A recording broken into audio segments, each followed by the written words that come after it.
All right. Good evening, everybody. Welcome to Our Watch with Tim Thompson. We're glad you guys are all here tonight. And for everybody watching online, I'm kind of stealing Pastor Tim's chair here. Maybe I'll just sit here and tell you some jokes or some dad jokes, maybe sing a little song. I don't know. No, actually, I just want to say that we're glad you're all here. This is going to be a great interview tonight with Pastor Tim and Karen England. And before we get started, would you guys join me in prayer for tonight? Heavenly Father, we're just so grateful that we can all come together here and just be in person and listen to some great content, Lord, a good conversation about a topic that is extremely important. And I pray that we would all just be really paying keen attention and praying about this information and using it to be able to be a voice out there in the community and in the public square. And I pray that this message will go far and wide and impact a lot of people and help create some change for good. And so please bless the conversation between Pastor Tim and Karen this evening. And we ask for your blessing upon everybody here tonight. And those that wanted to be here but can't be here because they're not feeling well, we pray for their quick healing and recovery. And so, again, Lord, we're just so grateful for this opportunity and ask that you bless our night. In Jesus' name we pray. Amen. Okay, so we are going to be taking an offering because Our Watch is a nonprofit organization. We do rely on partnering with those that can get involved and help in that way. And so if you're willing and able to do so tonight, that's great. If not, that's okay. You can go onto the website and check it out, get some more information. That's ourwatchnow.com. And if you want to give there, you just go /donate. And then the rest of the information is there as well, just more about what Our Watch does, and not only here locally, but in the state and throughout the nation. So anyways, yeah, it's a lot of good things happening. You can also find out about what guests are coming up in the coming weeks ahead. Next week, we're going to be having Davey Liu, and he was previously an animator for the Walt Disney Company. And he has worked on some of the top Disney films, Mulan, and some of the others that everybody is going to be real familiar with. And so he's got some really interesting things to share about the gifts and talents that he's used and has employed in his career and what he's doing now. He's going to share some great insights into his experience with the Walt Disney Company and just the way that there are things happening that are censoring and just about the agenda that some of these big companies in Hollywood have. And so he's going to shed some light on that. That's going to be next Wednesday.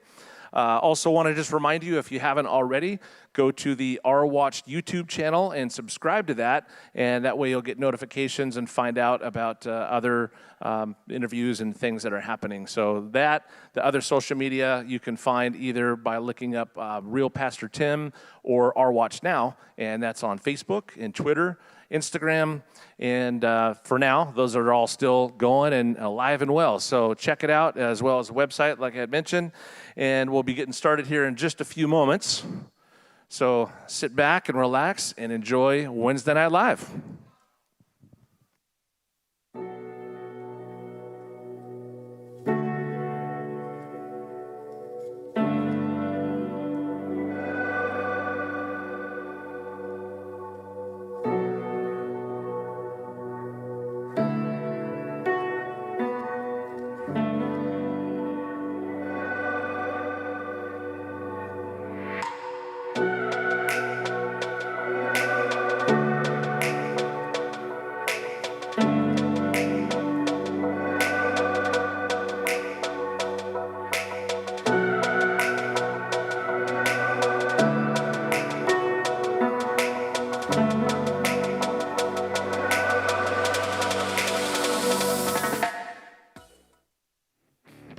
This past year, the radical left with their globalist mindset has burned down our cities, forced businesses to close, and tried to silence our churches.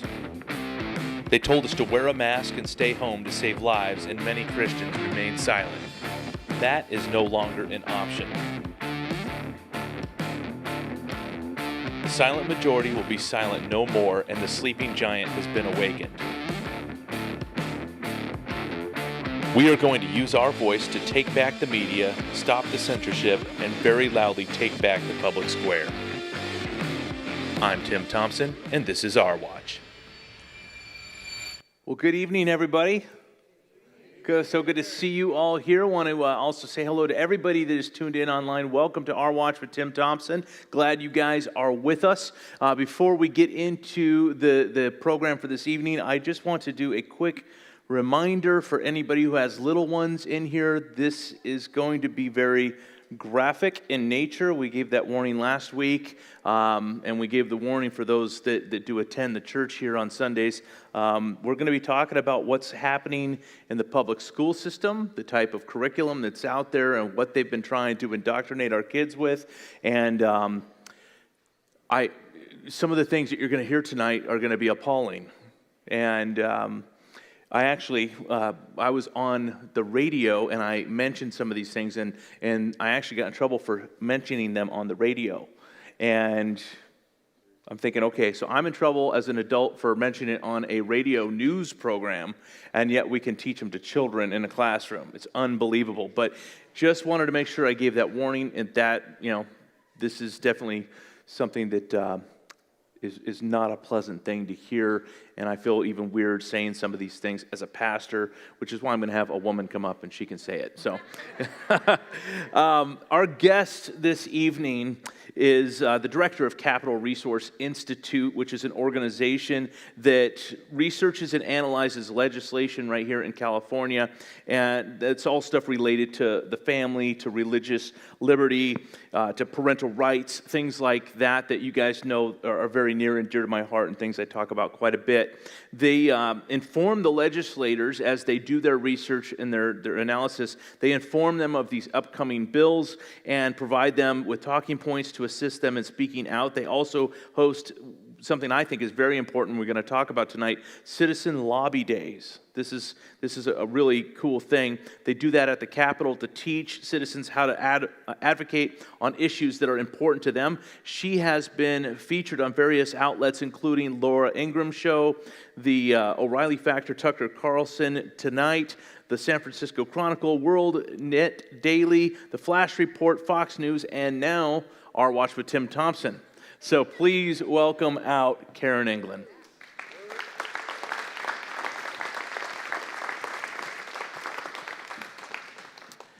Well, hello, Karen. Hello.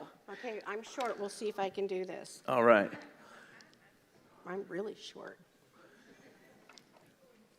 Can I help you? I think I'm going to jump.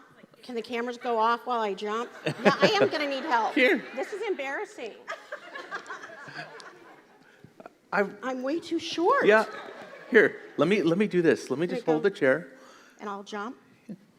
There you go. Good. There we go. Oh, now I'm sitting on my mic. Okay.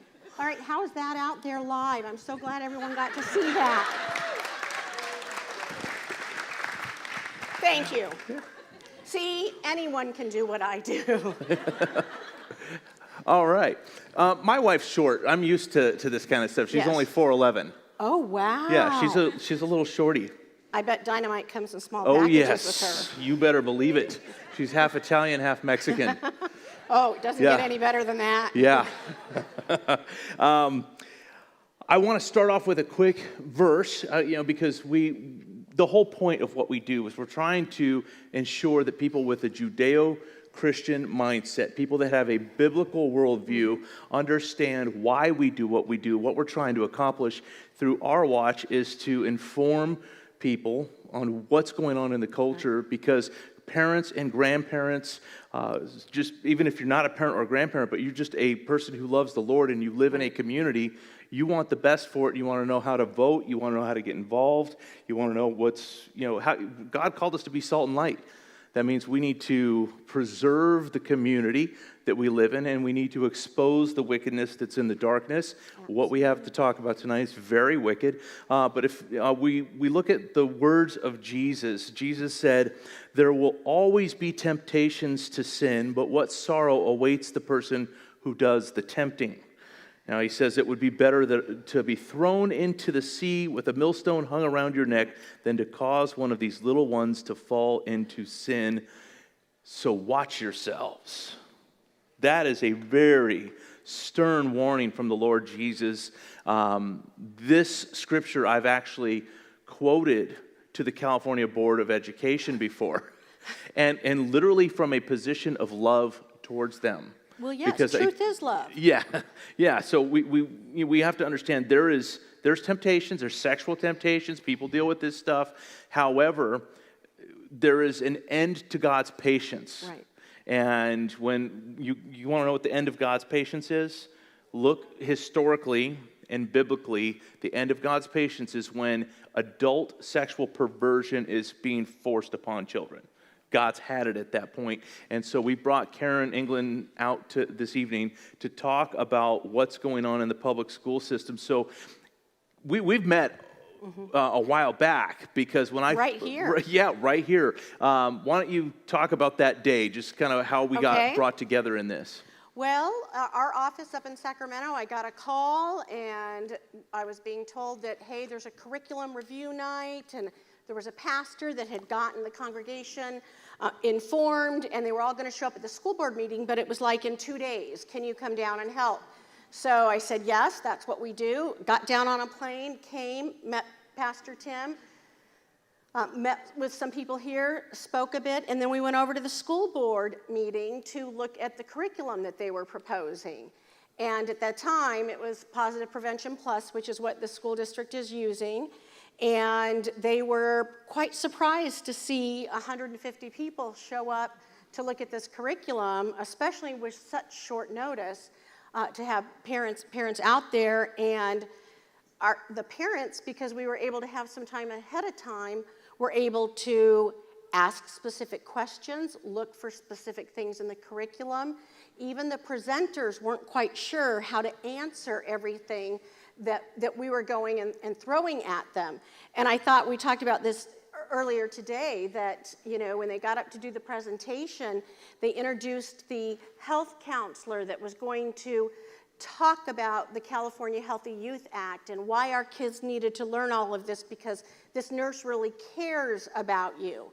But I had done my research ahead of time, and I knew, so I asked the question, where are you employed as a health expert and nurse? And it was Planned Parenthood.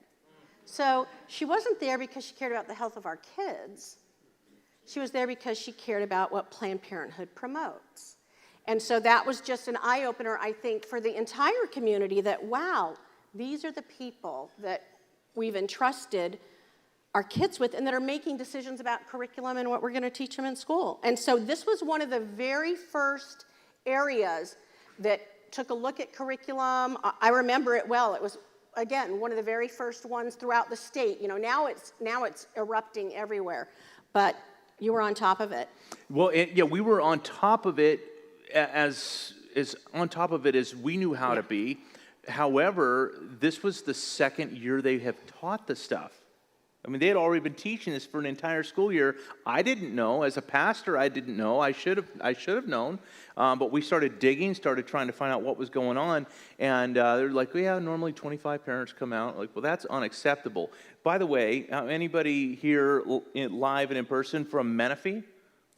Okay, look at that. Okay, this is the school district we're talking about right now. It's Menifee School District.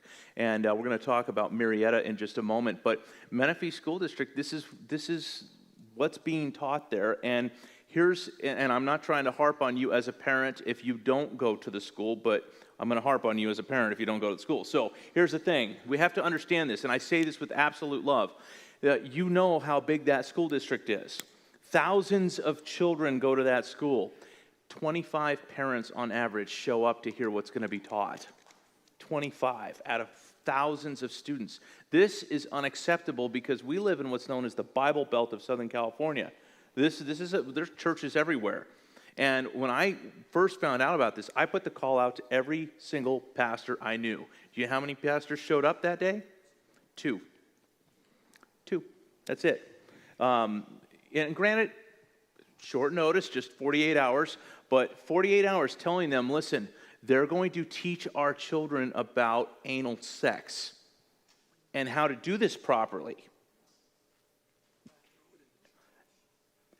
I'm just saying, if another pastor came and he said, they're going to teach our children this, We need to get out there. We Yeah. need, let's get the whole church out there. I mean, there should have been thousands of parents showing up saying, no way, no how are you going to allow that to be talked about to my child ever on the face of this planet.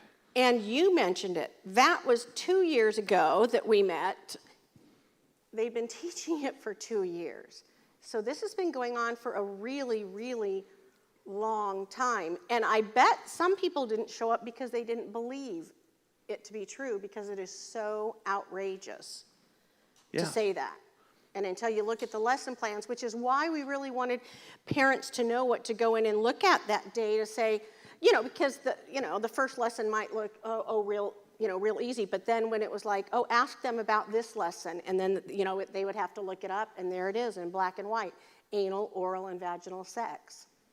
He said it first. It's, I can't believe as a pastor that those words come off my tongue. I mean, it's just repulsive to me. It is clearly a violation of nature as God designed it. It's clearly a violation of His Word and how people are supposed to rightly live in a sexual relationship with anybody. And by the way, there's only one form of sexual relationship that is acceptable, and that is one man married to one woman, period, the end. Absolutely. Anything outside of that is sexual immorality. And when I say anything outside of that, I'm talking even heterosexual sexual intercourse, heterosexual sexual experiences that are outside the context of marriage are unacceptable. So believe me, when I talk about the things that I talk about from the perspective I'm talking about, my perspective is the Bible and what does God's Word say about it. And so I'm not here to pick on any group of people at all. All I'm here to do is tell people what God's Word says, and I want to make sure that people have true, factual information. Yeah. And one of the things I appreciated about you right away was the way you were forcing the parents to really think about what are you going to ask when you show up, because you can't just you can't walk in there with a Bible and go into the public school and start throwing the Bible at them and screaming scriptures at them, because first of all, not everybody on this planet has raised their hand and said yes to Jesus. Not everybody has agreed to be held to this standard. Correct. And we have to, as believers, we have to respect that. Not everybody has to be, Jesus gives people free will. They could do what they want. I mean, there's massive consequences to breaking His law, but we can't go in there like that. So we have to come in armed with solid questions that they have to answer. One of them that you brought up that really, to me, was like, it turned in my mind a switch going, okay, I have to ask questions like that. And that was the question of condoms and their use. And I know where you're going with this. That's a great question because it forces them to have to go, wait a minute. The California Healthy Youth Act says that it has to be scientifically accurate, medically accurate, and they're telling us that this is safe and yet prove that it's safe. So yes, and first I'm going to do a disclaimer. I'm a bit lighthearted when I say these words, and I want you to know I do take it very serious, but this is a really heavy thing, and so it may roll off my tongue, but it wasn't always like this, and I feel I'm passionate about it should make you uncomfortable when I say it, and so I know that when I'm saying it, but you should feel uncomfortable. And this is what they're teaching our kids. And so I don't want you to think any of that is lost on me, because it's not. As I especially dive into this next thing, because this is what I refer to as my favorite fact that I've learned. I never thought that sex education was a calling as a Christian. I became a believer later in life, and I was like, I had no idea I would be belonging to sex education groups and conferences I'd go to. It's kind of crazy. So God works in mysterious ways. The fun fact that I have, and it's not that fun, but there is no FDA-approved condom for anal sex. Thank you. Some other people are like, yes. And that, I think, is what he's referring to. because they are talking about anal sex, and they are talking about, they actually put it in the different curriculums that are compliant with the California Healthy Youth Act, and they put it in there as equal as oral sex and vaginal sex. But they also, they put it in there, and it's just really interesting because they list it as low risk with a condom from STIs, which is implying that it's low risk, but it's not, because there's no FDA-approved condom that can protect you with anal sex. But they don't tell our kids that. Now, they don't tell the kids that. They shouldn't be talking about it in the first place, but according to the law, and I want to ask you about the law, the California Healthy Youth Act, which is anything but healthy, it's requirement for them to teach things medically accurate. Now, it is not medically accurate to say that that's safe if there's nothing approved for use in that act. Well, and again, a lot of this just comes from, I'm doing this, nothing but this full time now, just sex ed, gender, now social justice stuff too. But there's a play on words, and when I repeat this, you'll kind of catch what I said. When they compare the different behaviors, they say for an STI, a sexually transmitted infection. And so, and then they talk about chlamydia and all of those things. So they make it look like it's gonorrhea, STI, and that would be true, but that's not what we're worried about getting with anal sex. And so they again equate everything, and they aren't equatable when it comes to dangerous behavior. In addition to that, it was interesting, Clark County, which is in Las Vegas, is the 5th largest school district in the nation, and in that state, you have to have a local committee made up of the community members, and they vote on curriculum, and then it goes to a school board. That's how that state decides to do it. And it was interesting because a few weeks ago, they were going through and doing advocates for youth, and they were going to approve it. And there was a nurse that had taught sex ed that was sitting on that committee for 30 years. You're gonna love this, Pastor Tim. She said, what is this STI lesson on advocates for youth? Who are these people? She just went off about the medical inaccuracies, and she was talking about chlamydia, and it makes it sound like it's no big deal, and that, and she talked about, I've had girls that have had to have hysterectomies after this. She was like, this is false information we're giving them. And I'm happy to say the parents on the committee challenged it, and the chairwoman of that sex ed committee of the 5th largest school district in the nation, who is a sex therapist, and who you want to get on our email list because we will be breaking this.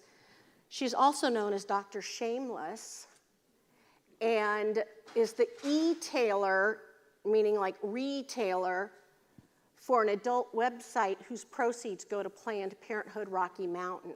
That is who's in charge of helping pick curriculum for the 5th largest school district in the nation. Those parents on that committee stood up, they knew they had their facts, they had the information, and they said no. And again, she was trying to say, well, no. And then this nurse said, well, the CDC has better information than this Advocates for Youth. And Dr. Shameless actually had to say, oh, well, the CDC isn't really that accurate.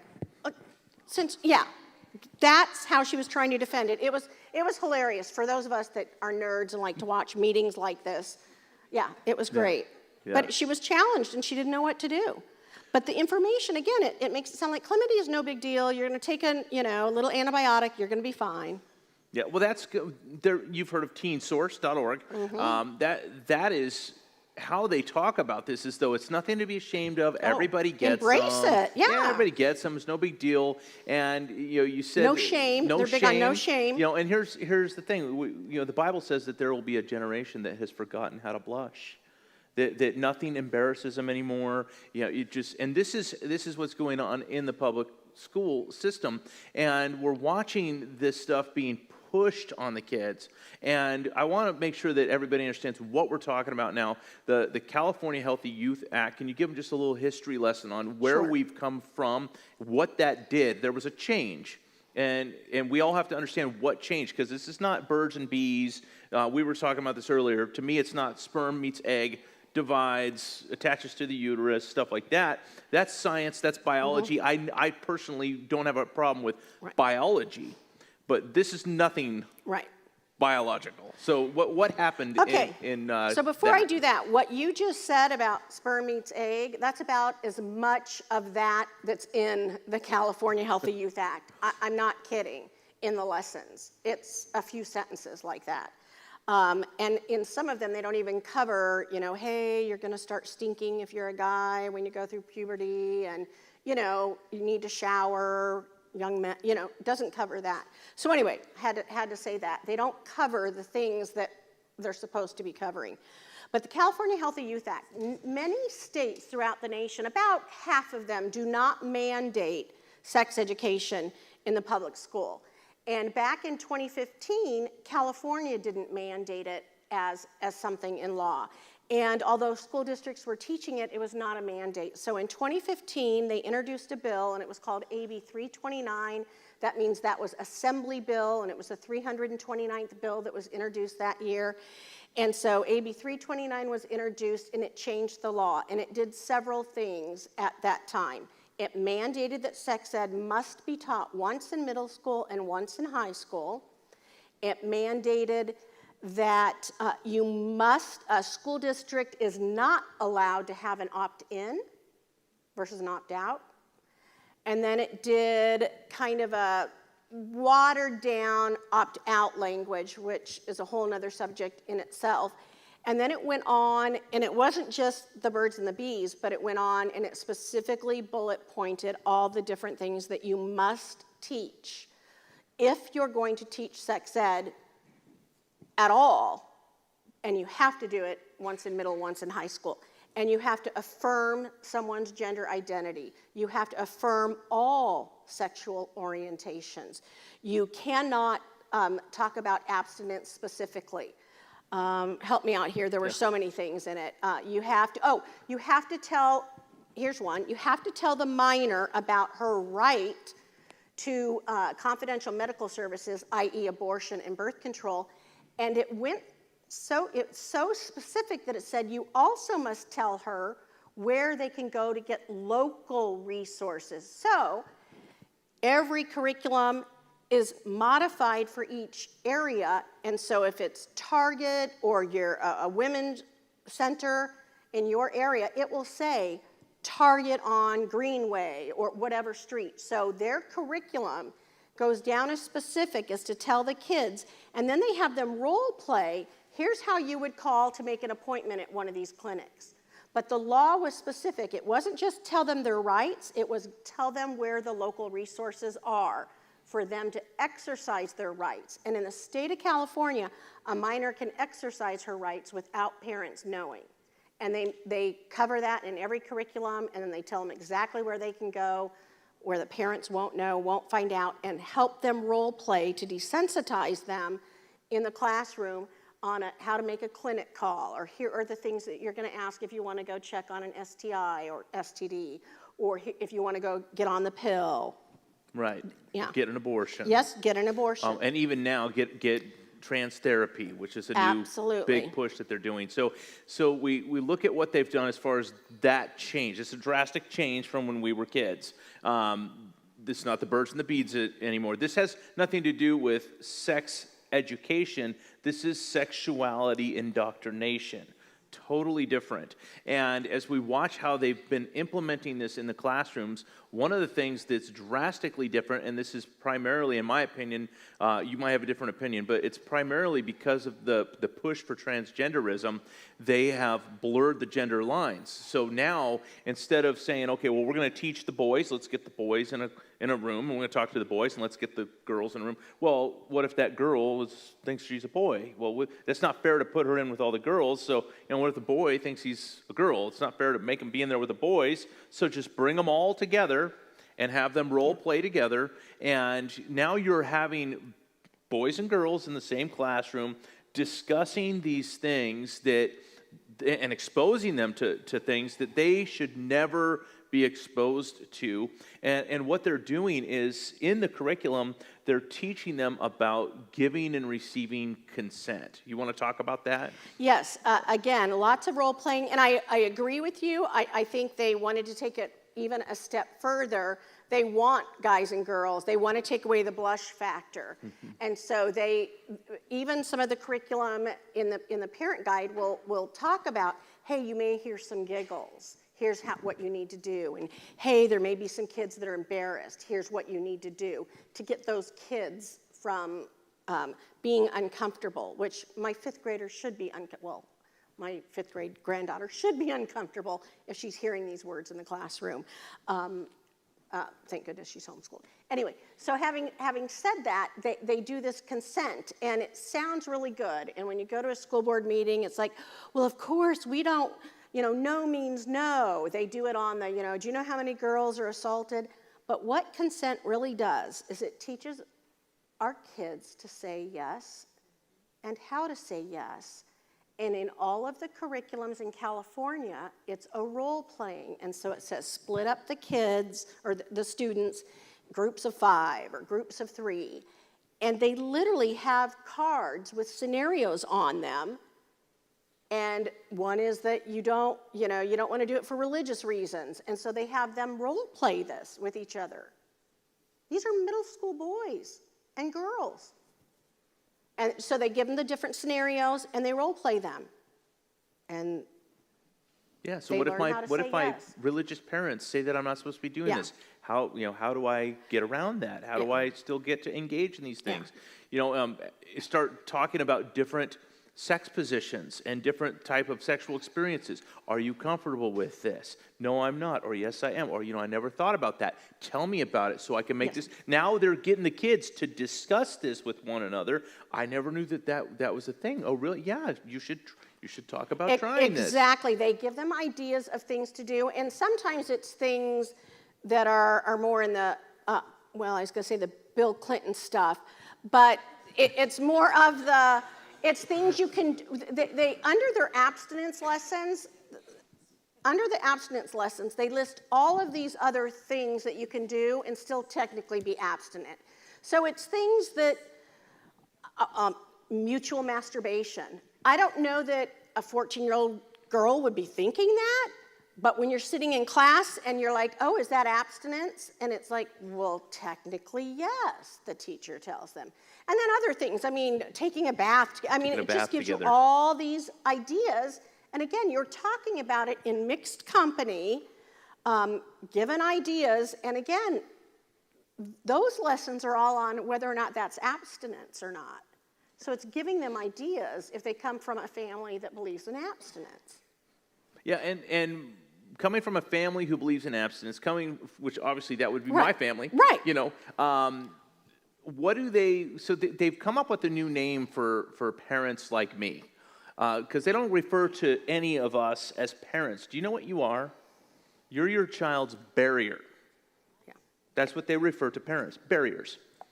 Barriers to being able to experience your parent is stopping you from expressing yourself sexually or expressing your gender. Your parent's a barrier to you getting the reproductive health care that you are you're entitled to this. And so you're the barrier.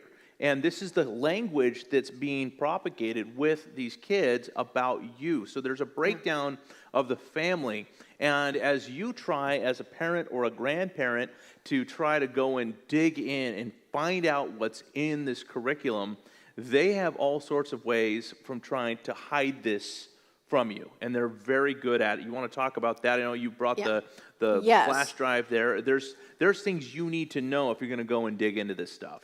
Okay, a couple things I want to say. Pastor Tim started off talking about worldview, and I think as Christians, a lot of times we forget, because this does sound so crazy, this is a spiritual battle, and we need to remember their worldview is so opposite of ours. And so you need to remember the movement behind this, They genuinely believe that children are sexual from birth and just need to learn to express it, and that it's their job to help them do that safely. And the barriers are the parents, especially those Christian parents. And so you need to know that that's how it's set up already. That's where you're starting from. So when you go in and you want to look at curriculum, there's a couple things I want to cover with this. The first thing is every single compliant curriculum in the state of California, the very first lesson is a lesson on confidentiality, and it's got a 10-step, and the class comes up with the 10 things that they want to keep confidential in that class. They could come up with and all agree, yeah, we're not going to tell our parents. They could agree what stays in this circle, what's said in the circle stays in the circle. I don't know what each class comes up with. So that's the first barrier that parents are going to encounter, even if they're looking for it.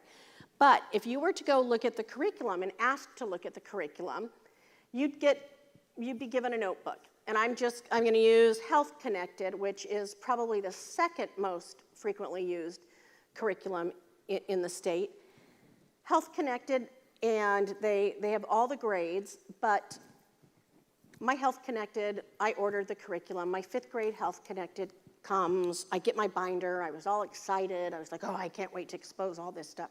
I go through it. I mean, there was stuff that was bothersome, but not a lot of the stuff that I'm saying right here for 5th graders. But then it said, but we have a flash drive with these additional lessons on them. And this is where the genderbread person is. This is where the students' rights are. So when you go in to look in your school district and they hand you a notebook, this isn't in there.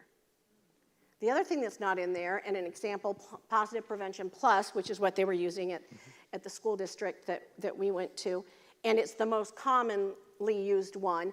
When you get that curriculum, and our organization ordered that, when we found this out, we had to go order them all, at $300 and $400 a thing, but it was the only way we were able to find out what was going to be in it.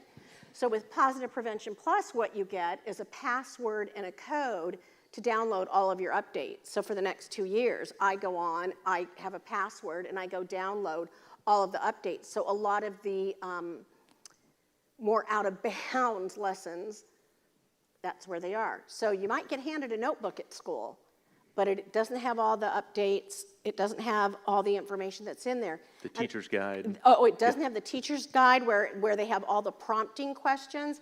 And this happens all the time. How many of you you've known someone, it doesn't even have to be sex ed, but something was discussed in school, and they come back and they go, oh, well, somebody asked the question. It was organic. Well, because the teachers are taught to prompt these organic conversations so they can talk about them and say, but it was organic. I just was answering a question, but the teacher's manual leads them to answer questions that will take kids down that road. Yeah, and so there are some Christian teachers. I get accused a lot of saying I'm anti-teacher. I'm not anti-teacher. I'm anti-wicked teacher.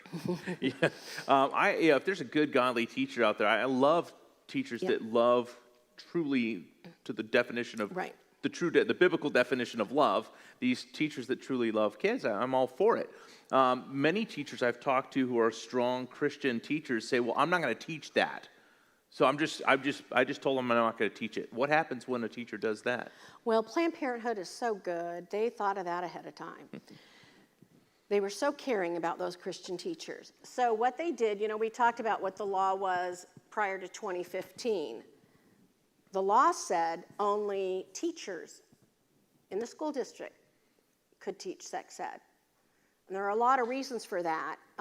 One of them is then you're accountable to the people through the school board because that's who elects you. You're accountable to the people.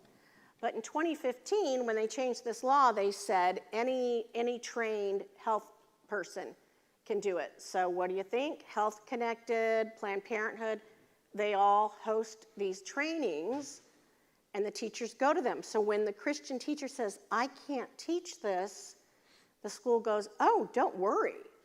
so-and-so's going to come in for the next 3 weeks and teach these 12 lessons. So you don't need to worry about it. You can grade papers, and that's what they're doing. And so Planned Parenthood is in the classroom, or other activists that have gone to some of these trainings that have taken place, and they have to go to these trainings as well in order to teach, like Health Connected makes you go to their trainings.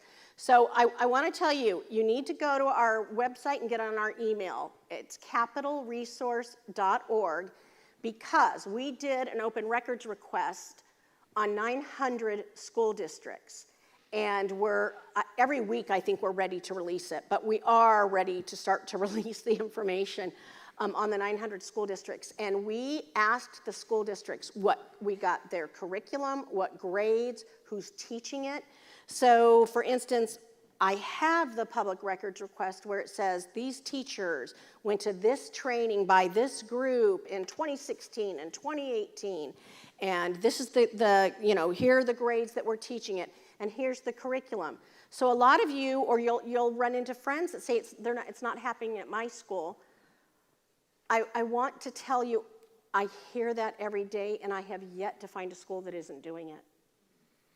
Honestly, I have yet to find a school that isn't doing it. So people are just, there's an outpouring of Californians going into other states. Mm-hmm. Idaho being one of them. How many of you know somebody who's left and gone to Idaho? Look at all the hands in the room. Coeur d'Alene is beautiful. I was just there for 2 days. Okay, so let's face it. It's what you call as red can get, right? I mean, this is a very truly conservative place. Now, what was your experience there? Because certainly they wouldn't be teaching it there. Oh, of course not. That's why they had me up there.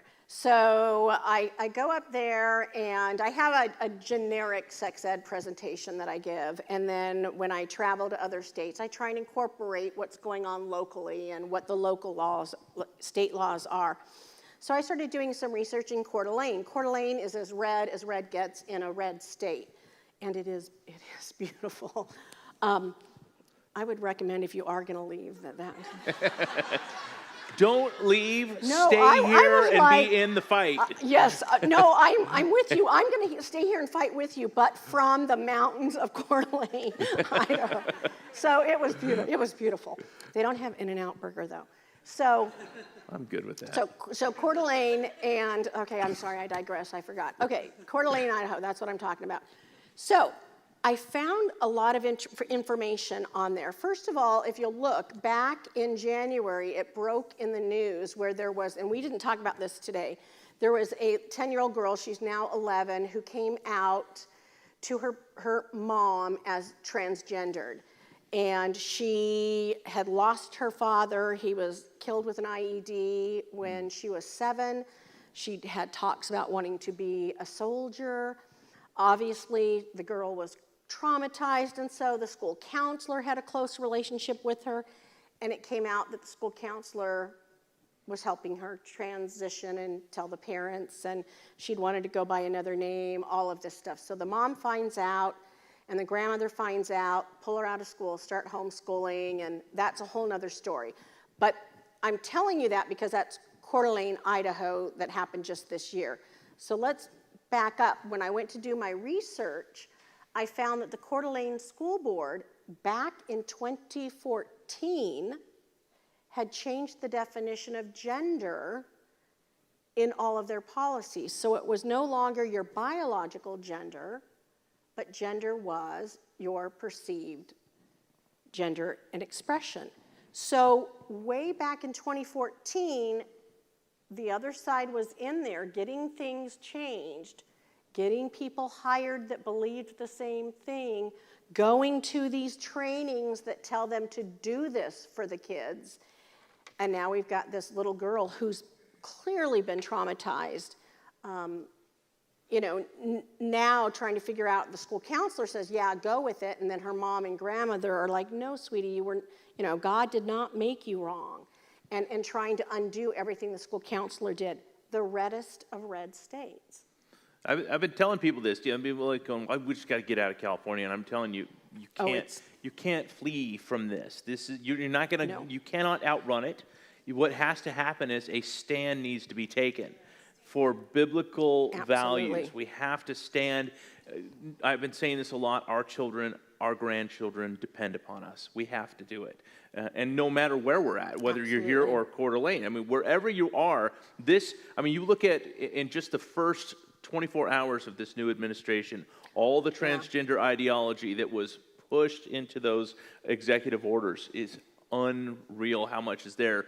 And, so we obviously we don't live in Coeur d'Alene. Maybe we got people tuned in that are in Coeur d'Alene, and you're like, whoa, I thought I got away from this stuff, and now you're awake. But here's Well, I the have thing. to tell you my presentation that I now use and then insert local things.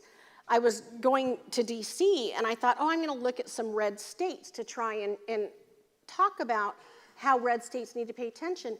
Tennessee. And that's where I That's found... the other state everybody's saying to go to. Yes. Yeah. I can tell you we have a home there, so and my grandkids are there. So I can help you out there too, but Coeur d'Alene is prettier. I'm just saying. I think that city's going to have to send you a check. You keep. Well, I was just kind of, I calling my husband going, we have to come, and they want me to come back to do, I'm like, I'm on a next plane, I'm going to do a lobby day, I'll be there. So no, it was beautiful too. But Tennessee, and 2 years ago at a big church, they were holding this conference to make youth activists in our LGBTQ reddest of red. So it's happening everywhere. What we need to do is hold the red states in those areas and stand now so it doesn't become California. And in California, we need to stand and push back. And we can do that. One thing that I try and encourage, yes, our public schools are public schools, and they, we talked about you can't beat them over the head with the Bible. Public schools still belong to Christian parents as well. We are still part of the public. So our voice and what we want, our community standards still should matter. Just because you're a Christian doesn't mean you have no say in what you want going on in the public schools.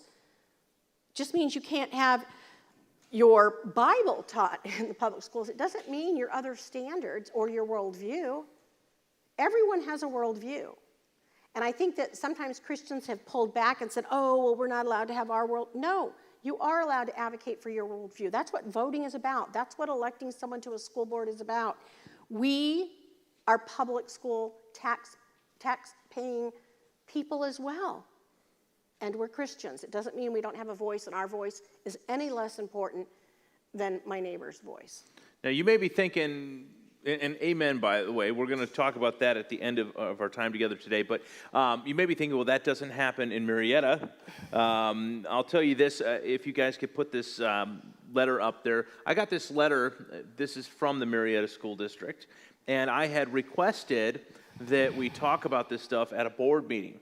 And I got this letter in response to my request. Now, when a member of the public calls for something to be placed on the agenda, it is by law required to be placed on the agenda.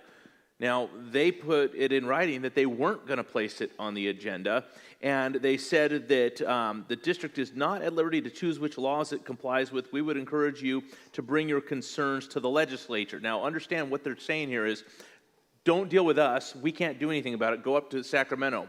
Now, when you go up to Sacramento, what do they say?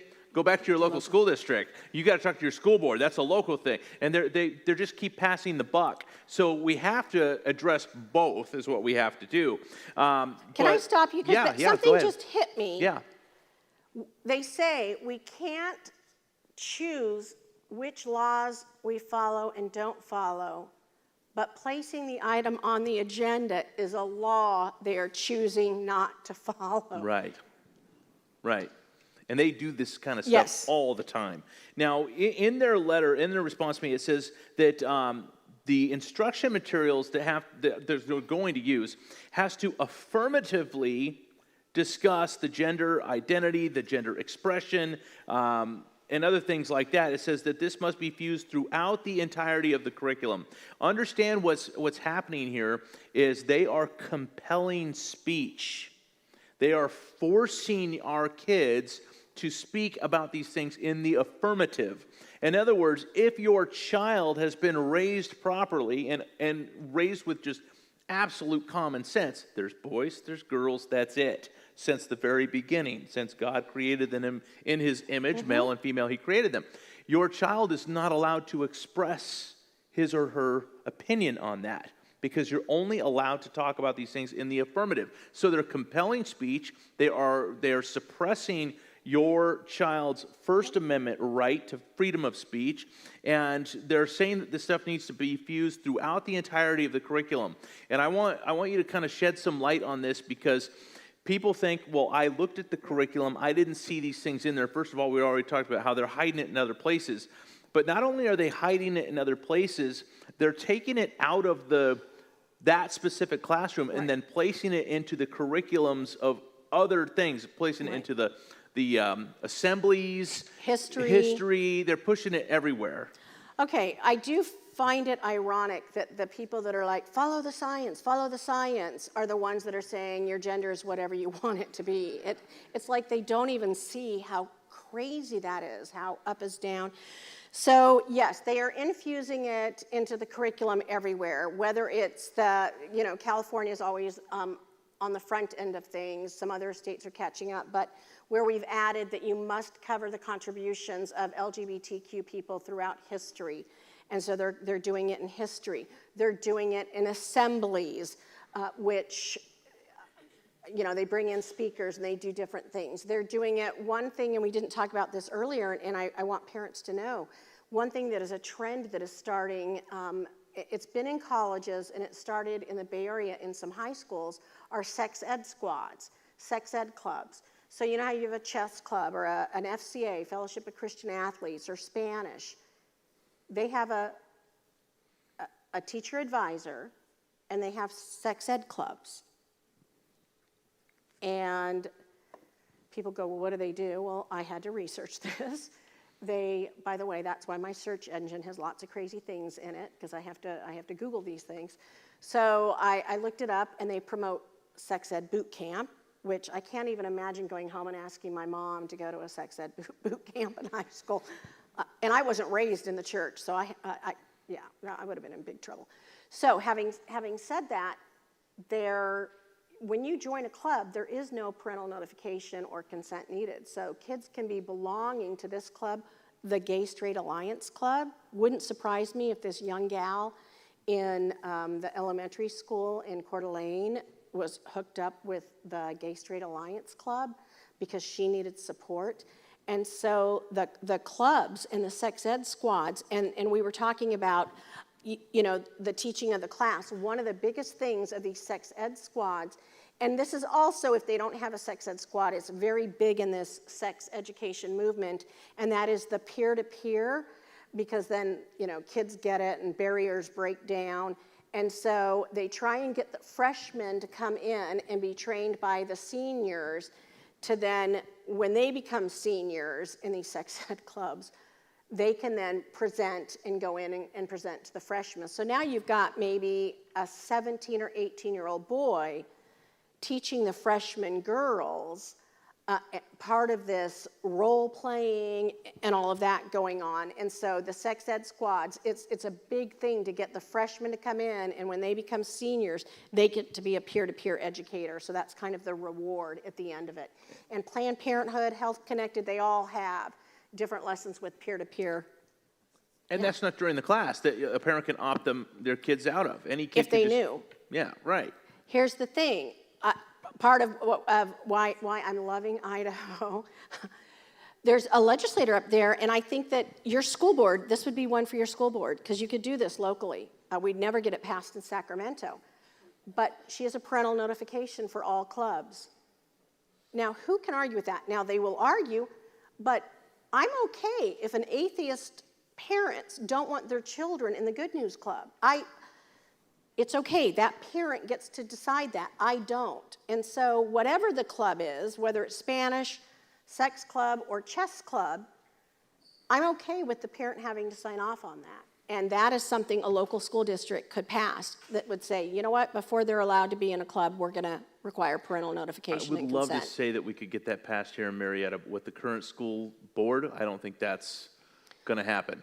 But you've got goals, and I know where you're going. Yeah, we have goals for sure. Now, I just want to kind of go through just a couple more things with this. They said the right to opt out applies only to instruction required by California Healthy Youth Act. In other words, they're going to put it in other places that you do not have the right to opt out. It says, as such, this is straight from the Marietta School District. As such, in the case of gender identity, sexual orientation is discussed outside the context of comprehensive sexual health and HIV education, such as in history class, parents do not have a right. Listen to this. This is from Marietta. You do not have a right to have your child opt out of that discussion. Do not have a right.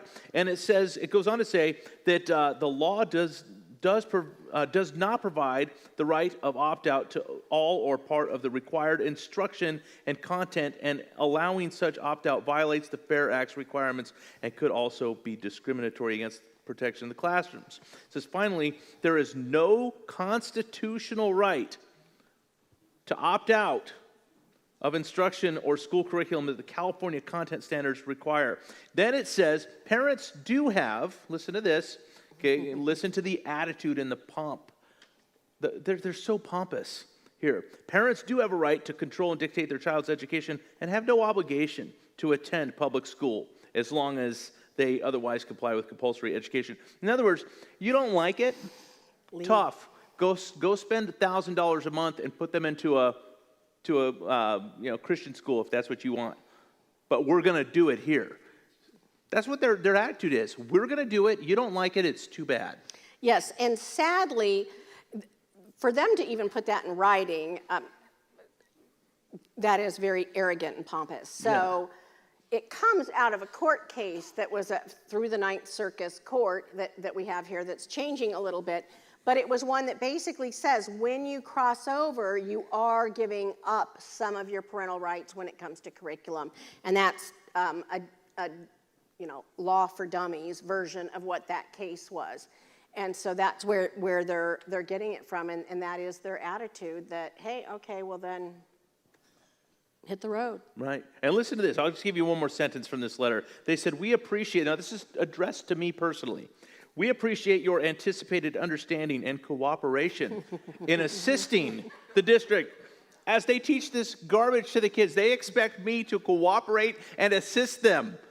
It sounds like they want a smile on your face as you do it as well. It sounds like they have no clue who they're dealing with, is what it sounds like to me. Because there's no way I'm going to cooperate and assist in this, no way.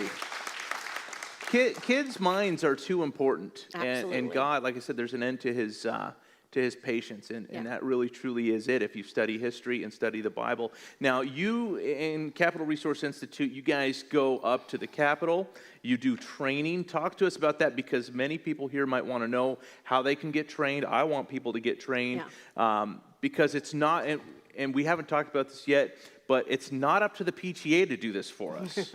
So talk to them about the training, how they can get connected, and talk to them about how wonderful the PTA is, if you would. Okay. Right. He said sarcastically. So, first of all, I have a real passion. I was a homeschool mom.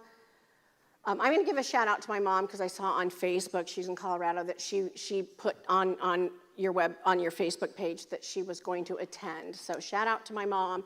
And I'm going to share this story in, it's a little humbling, but I'm sharing it because you, like I said when I started, you could be me. Recently, they sent me, my mom sent me all my report cards, and I got my 8th grade report card, and I had a D- in government. So I say that, and now I lobby, and I help write legislation, and so you too can be me and jump up on a stool. So I have a passion. I'll help you. Yes, I should have practiced. So I have a passion. Because I was very intimidated when I first started hearing things that were going on, and that, you couldn't homeschool if you didn't want to. I was like, what? People, what? I just was kind of a surprise to me that there was this other worldview. And so, I started getting active, and a lot of things were going on, and so I attended a citizen lobby day put on by another organization. This was 26 years ago, and I was so scared at the end of the training that I didn't go lobby. I went home and threw my packet in the mail, in the trash can instead of going to the legislator I was supposed to go talk to. So I learned from that, and I'm very passionate about putting on citizen lobby days. And in addition to putting them on at the Capitol, hopefully this year, we're also going to do some webinars. But I like to equip and train you in how to access your government, whether it's the school board, city council, or your legislators. So we bring you to Sacramento, we talk about the legislative process, we explain it to you, we talk about whatever bill we're going to lobby, we give you talking points, we talk about the objections you're going to get, and then we have you go in groups with a citizen lobby leader that has volunteered, so you don't have to talk, you don't have to throw my packet in the trash and run home. You'll go with a leader, and they will introduce themselves, and you will lobby as citizens, because those halls in Sacramento are full of unions, pharmaceutical companies, teachers unions, the LGBTQ, every group under the sun. All those groups that really care about our kids. Yes, who care about our kids. They don't know their names, but they care about my children. So they're up there, and it's powerful if we can be up there once or twice a year, walking the halls. It's one thing for you to call your legislator here, it's another to show up in their office in Sacramento. That shows a level of commitment, and I'm watching you, and I know what's going on. And I have to tell you, one lobby day, I haven't met anyone who isn't hooked afterwards. They're shocked at how little the legislator knew about the bill, whatever bill we lobby, because you will know more when you walk in that office than that legislator will.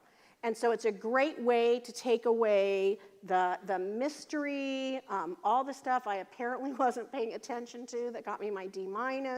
You will learn that all in one day. So come up to our Citizen Lobby Day. But how do they get connected to that? CapitalResource.org. Pull out your phones. We also have a Facebook page, but CapitalResource.org. Sign up for our emails, because we will be sending this out. We send out a lot of information. We try and do the work because we know you're busy. So whether it's we do a Monday, we do a legislative update about bills being introduced, and then we'll talk about things going on regarding religious freedom, or stories that maybe because I'm immersed in this, I feel like, oh, the public doesn't know this, but I was able to have access to it. So Capital Resource, capital with an O, resource.org, and you can also email me through there. But you wanted me to talk about the PTA. You have to do this because you don't want to have the PTA do it for you. Yes. How many of you have ever been to a PTA meeting? Okay, I'm so sorry. I'm going to be busting your bubbles because, well, yeah, actually, some of you are like, no, we figured it out. We've been there. Okay, good for you, moms. So maybe a PTO, or you're doing something else. Yep, okay. So having the PTA, we'll talk about Senator Morell's bill, but I want to talk about what we found out in our open records request, and that is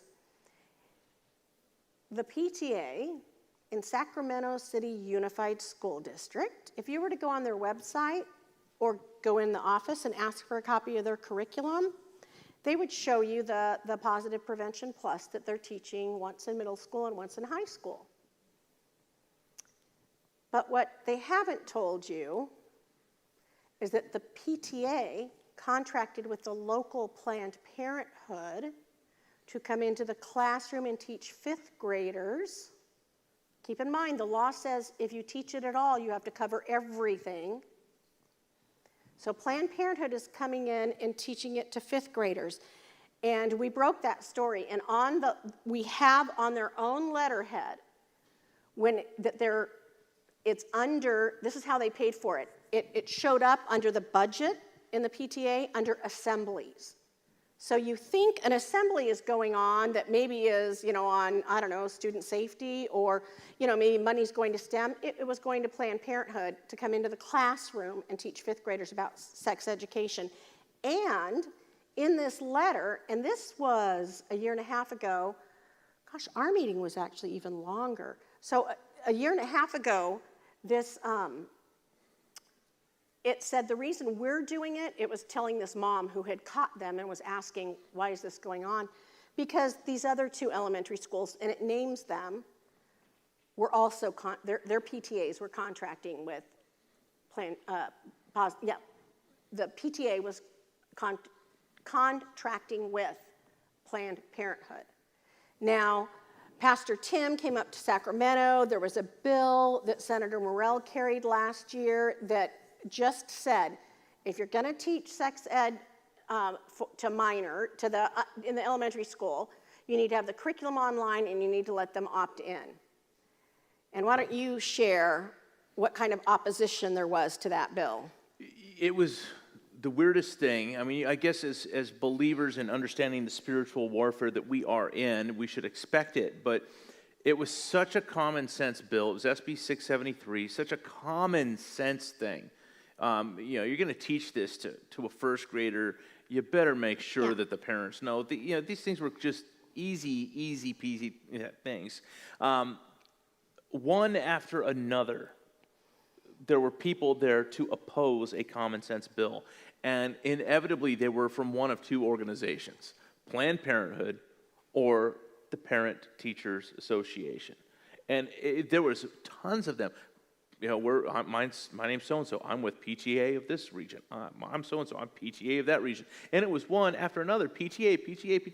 And the thing is, these parents are at the school. They push this on parents.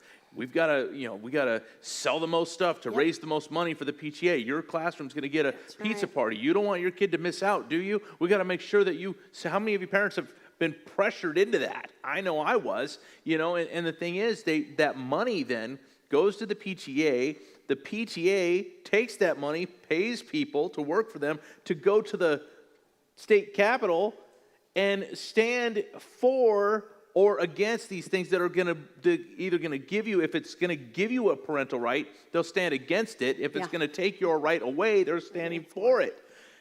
And we're paying for it. We're raising the money for them to do it. In addition to everyone that got up, like he said, person after person that was like, I represent this local area or whatever, one of the official, there's only a few people that officially can have 10 minutes to oppose the bill. One of them was the lobbyist for the PTA. And that got me thinking, that's kind of what started my whole investigating PTA situation. And I learned that at the national level, all of the amicus briefs that they file, when all of the cases come up with the women and biological male taking women's sports or access to bathrooms, the PTA has filed a friend of the court brief every single time against privacy, against parents, and for the progressives. And so it's just not a good organization anymore. Yeah, it's really sad that this is going on, and my heart aches for the children because they're sitting here in the crossfires of the spiritual battle that's taking place, and they're the ones that are getting wounded, and it really stinks. And there's something that we can do about it. That's the thing, is there really truly is something we can do about it. And I know that a lot of people are feeling defeated right now, what's gone on over the last couple months, but like I've been saying, it's in those times of defeat where we step back and we go, okay, our approach didn't work, so we have to find a new approach. We have to try something we wouldn't have tried otherwise. And so I know this, if typically only 25 parents show up for a release of sex ed curriculum, that's a problem. We need to try some new things. We need to get the pastors more involved. So many of you don't come to church here on Sunday. You come here on Wednesday, you go to a different church on Sunday. That's awesome, glad you're here. But go and get your pastor involved. There's lots, and they need to know how to get involved. I will help get them connected. I'll show them how to get involved. But another great thing is connect with Capitol Resource Institute, learn how to go up to the Capitol, learn how to get involved in these things, and really, really show your kids that you're looking out for them. You might say, hey, well, I'm homeschooling now, so it's not a problem. Well, there's a reason you're homeschooling, and the reason is there's a problem in the public school system. Well, let's not just go, well, there's a problem and I got my kid out of it. What about the other kids? Absolutely. It's interesting because I hear that a lot, obviously, when I go out and they just say, oh, okay, well, I'll just bring my child home. Well, first of all, our youngest was homeschooled the whole time, and I just feel very compelled to fight for it. But how often do we see those families at Awana, or I know my husband volunteers on Friday night to these, they call them the forgotten kids, 10 families to, one apartment. Who's going to go to the school board meeting for them? For those kids that are coming to Awana, those kids that are going to school for a school lunch, who's going to go be their voice at a school board meeting? I mean, they're already getting really, really bad messages about love, about sex, about responsibility. Who's going to advocate for them if it's not us? And so even if we've pulled our own kids out, we've got to worry about those other kids. Right. If we really love them and love our neighbor, then we're going to care about that. Right. So another thing that you can do is you can run for office. And we want to help you do that. Our watch wants to help you do that. We're going to we're hiring a consulting firm, and that consulting firm is going to vet all possible candidates. Now, some people, they think, oh, I'm going to run and I can win, and not everybody that wants to run is going to be able to win. So we want to help walk a person through that process. What does it look like to run for office? What do you have to do? When do you have to start? I can tell you, if you're going to try to run in 2 years, you're about 3 months late starting. Mm-hmm. We need to get the ball rolling on a lot of these things. So, some of you are going to have to run for office, and we're going to find a way to help get the school boards in our local area flipped. And whoever's watching online, wherever you're at, you need to be doing this too. Get your pastors connected, get them involved, and because here's the thing: the days of pastors, just saying, "Well, I just preach the gospel. I don't get involved in politics." Nonsense. Those days are over. Those days got us where we're at now. That's right. That's nonsense. When the radical left politicizes biblical moral issues like gender and sexuality and marriage and life, when they've politicized those, and then the pastor goes, well, I can't talk about them, they're political. Well, then you are no earthly good. And so it's time for the pastors to step up, and I firmly believe this. If they won't step up, God's going to raise up new ones. It's that simple. So the pastors need to get involved. You're going to need to get involved. Some of you are going to need to get involved and run. So we are going to be, we're going to put this out real soon because we're going to have a whole strategy on how we're going to do this. But we're going to flip the school boards in our area, because I'll tell you right now, the school board we have right here in Marietta right now, they have had multiple opportunities to look out for your best interest as parents, and they have failed you. All of those opportunities. They fail you because they are not putting in the right type of policies that will protect your rights as parents and protect your children from this garbage. And I can tell you this has been extremely PG tonight. Mm-hmm. There are things in these curriculums, and not only the curriculums, but the links that it sends your kids out to. Oh, it is pornographic. It's pornographic, yeah. And let's face it, once those images gets into the mind of our children, it's not like drugs. Think about it. Your kid does drugs, it's damaging to them. But they can quit doing the drugs, and the drugs leave their body. Those images don't leave. Those images are locked into their mind and can't escape. And so it's so important for us to protect the children right now. And we're behind the eight ball. We're losing this battle right now. Now that being said, I'm like Debbie Downer. That being said, this is. I'm excited. I'm excited too. I really am. To me, this is the type of Christianity that the world needs right now, because the sitting on the sidelines things gets us nowhere. This is a time God has awakened the church. Yes. I've been doing this for 20 years. I'm glad you're all here. Let's all do this together. Yes. So I wanted to just say this is a heavy subject, but I always like to allow my guests to leave everybody with a word of encouragement. You already started, so go ahead and finish giving them that word of encouragement, Karen. Well, yes, and we talked earlier today. It's no accident that now is the time that we were chosen to live.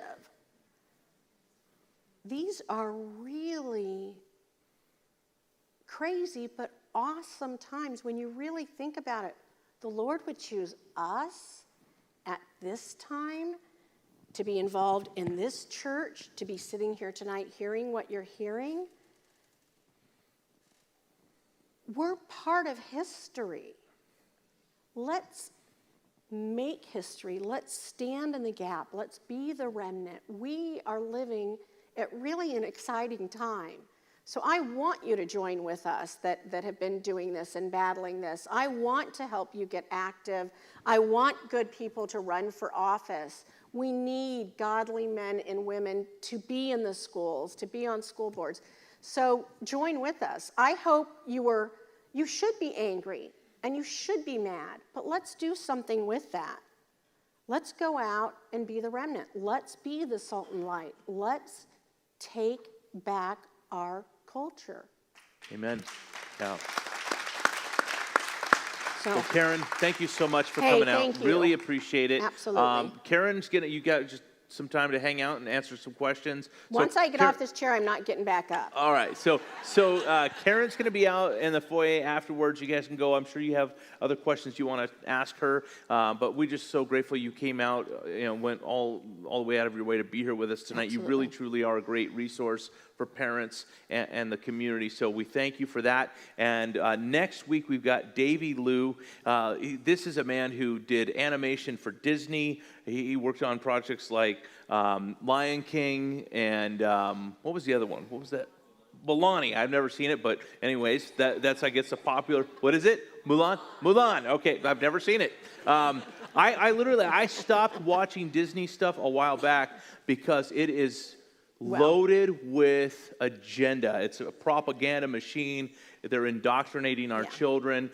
He's got a great testimony to why he's no longer with Disney, and he's got a great testimony to how the cancel culture is trying to stop him. But he has some incredible books out, you guys. These are, I'm hanging on. I already got some copies of his books. I'm hanging on to these because I'm really looking forward to being a grandpa at some point, and I'm going to read these books to my grandkids. They're really cool. So you're not going to want to miss this guy's testimony. You have anybody who's all pro Disney and stuff like that, and they're just not believing this stuff is actually true, bring them out next week. They're going to hear more about what's going on and the agenda that is out to try to indoctrinate our children. So God bless you guys. Thank you so much for coming out tonight. Thank you to everybody that tuned in online. We're glad you are with us, and we will see you all next week on Our Watch.